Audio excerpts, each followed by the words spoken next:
صلى الله عليه وسلم: نحمد إليكم الله الذي لا إله إلا هو، ونشكره جل وعلا على ما من به علينا من نعمه العظيمة وآلائه الجسيمة، وأعظمها نعمة الإسلام ونعمة اتباع سيد الأنام عليه الصلاة والسلام. وما من على هذه البلاد المباركة من كونها مهبط الوحي ومنبع الرسالة، والبلاد التي شرفها الله بخدمة الحرمين الشريفين وخدمة زائريهما. ولا يزال المسلمون ولله الحمد والمنة في نعم كثرة تستوجب علينا شكر نعم الله جل وعلا علينا، ثم الشكر لولاة أمرنا وفقهم الله، وعلى رأسهم خادم الحرمين الشريفين وولي عهده الأمين على ما يولون الحرمين الشريفين وزائريهما من جليل العناية وكريم الرعاية وتوفر جميع الخدمات، ولله الحمد والمنة. جعله الله في موازين أعمالهم الصالحة. أيها الإخوة المسلمون، لا تزال الأمة الإسلامية تتفيأ عبق ظلال أيام وليالي هذا الشهر الكريم، شهر رمضان المبارك.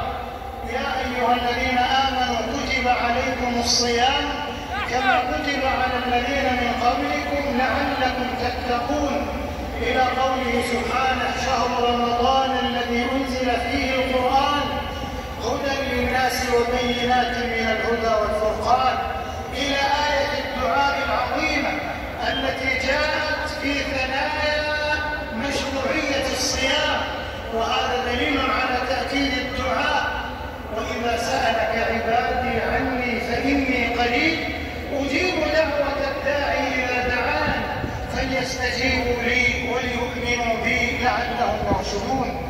إنه شرف الزمان العظيم شهر رمضان المبارك الذي خص الله به هذه الأمة ما لم يخص به غيرها من الفضائل والأجور، ولله الحمد والمنة. فيها ليلة القدر، ليلة القدر خير من 1000 شهر. من صام رمضان إيمانا واحتسابا غفر له ما تقدم من ذنبه، ومن قام رمضان إيمانا واحتسابا غفر له ما تقدم من ذنبه.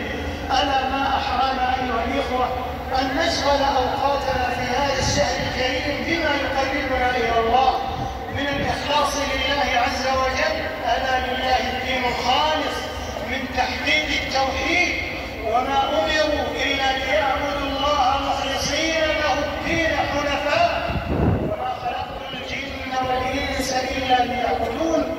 من اتباع السنة: لقد كان لكم في رسول الله أسوة حسنة لمن كان يرجو الله واليوم الآخر وذكر الله كثيرا. ويا لله العجب، كيف يجرؤ مسلم يحب رسول الله صلى الله عليه وسلم أن يخالف سنته وهو في مسجده؟ فهنيئا لكم أيها الإخوة هذا الحرص الشديد في زيارة مسجد رسول الله صلى الله عليه وسلم، وأبشروا بالخير، فصلاة في مسجد رسول الله عليه الصلاة والسلام تعدل 1000 صلاة فيما سواه، فاحتسبوا الأجر من عند الله عز وجل. وإذا كان شرف الزمان متوجا بشرف المكان في رحاب مسجد المصطفى عليه الصلاة والسلام، فذلك خير على خير ونور على نور.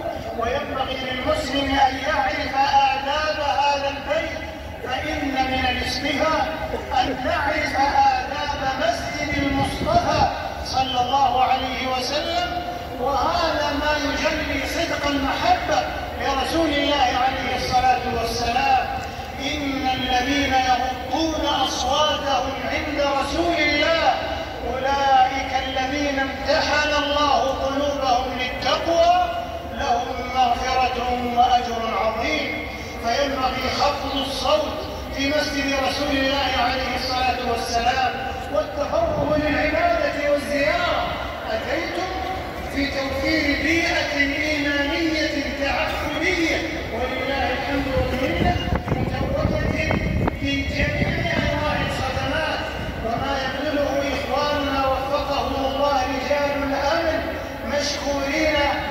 موقرين مع مذكورين على هذه الجهود العظيمة في رعاية أمن هذا البيت الذي جعله الله عز وجل هو والمسجد الحرام أمنا وأمانا ورغدا واطمئنانا، ولله الحمد والمنة. فتعاونوا مع رجال الأمن في العناية بأمن هذا البيت وأمن زائريه، والتعاون معهم بأن نكون أعينا سائرة في العناية بهذا البيت وأمنه وسلامته وصحة وسلامة زائريه الكرام.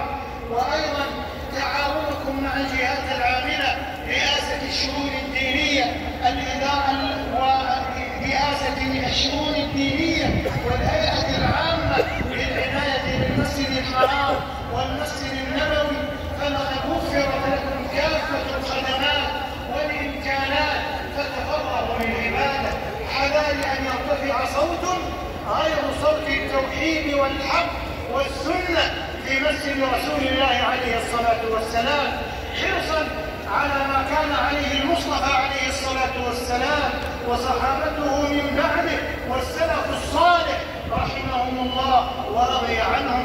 وإن من الغبن أن يضيع بعض الزائرين أوقاتهم، إنه من الحرمان أن يضيع بعض الزائرين أوقاتهم بالإشغال بالتصوير والهواتف المحمولة وإيذاء المسلمين بالقول أو بالفعل والتزاحم والتدافع، فينبغي أن نكون متعاونين نحقق أدوارا تكاملية تعاونية تنسيقية.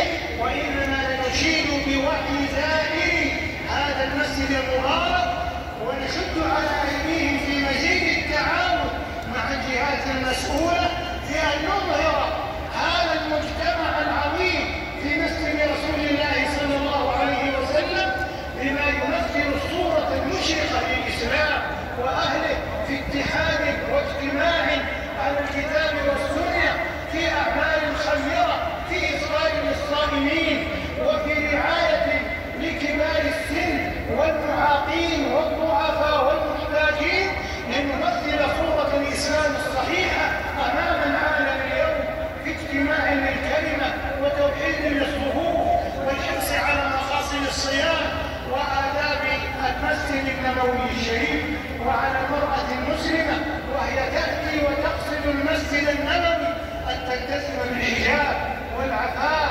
والاحتجاب، وأن تصطحب أطفالها وإن اصطحبتهم فلتربهم على آداب هذا البيت حتى لا يشوشوا على المصلين والزائرين والركع السجود. ولقد بذلت دولتنا ولله الحمد والمنة جهودا كبيرة في الخدمات في المسجد النبوي الشريف، مما جعل الزائرين ولله الحمد والمنة يؤدون زيارته بكل راحة وبكل اطمئنان ويسر وسهولة، فما عليهم إلا التفرغ للعبادة والتعاون مع الجهات المسؤولة وقضاء أيام وليالي هذا الشهر الكريم في رحاب هذا البيت المعظم بما يقربنا إلى الله جل وعلا. والدعاء احرصوا على الدعاء لأنفسكم ولولاة الأمر وفقهم الله وللعلماء ولأمن هذه البلاد المباركة وأمن بلاد المسلمين، وأن ينجي الله المستضعفين وأن يصلح أحوال أمة محمد صلى الله عليه وسلم ويحقن دماءهم ويجمع كلمتهم على الكتاب والسنة، إنه ذو الفضل والعطاء والمنة. جزا الله خادم الحرمين الشريفين وولي عهده الأمين خير الجزاء، وجزا الله رجال أمننا والجهات العاملة على ما يقومون به، وشكرا لسائر مسجد رسول الله صلى الله عليه وسلم، ونشيد بوعيهم وتعاونهم. تقبل الله زيارتهم وجعلنا وإياكم من المعتقين من النار بمنه وكرمه، وأن يتقبل منا صيامنا وقيامنا وسائر أعمالنا، وأن يجعلنا ممن يصوم هذا الشهر إيمانا واحتسابا، وأن لا يخرج هذا الشهر إلا وقد تغيرت أحوالنا إلى الأفضل في كل أمورنا. هذا هو ديدن المسلم الواعي الذي لا تزيده ووجوده في أماكن الخير إلا زيادة خير وأجر ومثوبة وتغير في حياته إلى الأفضل. إن الله لا يغير ما بقوم حتى يغيروا ما بأنفسهم. أدام الله على هذه البلاد أمنها وأمانها واستقرارها وطمأنينتها وولاة أمرها، وجعلها مهدا للإسلام ومنارا للسنة وموئلا للأمن ومأرزا للإيمان، إنه جواد كريم. وآخر دعوانا أن الحمد لله رب العالمين، وصلى الله وسلم وبارك على محمد وعلى آله وصحبه أجمعين. والسلام عليكم ورحمة الله وبركاته.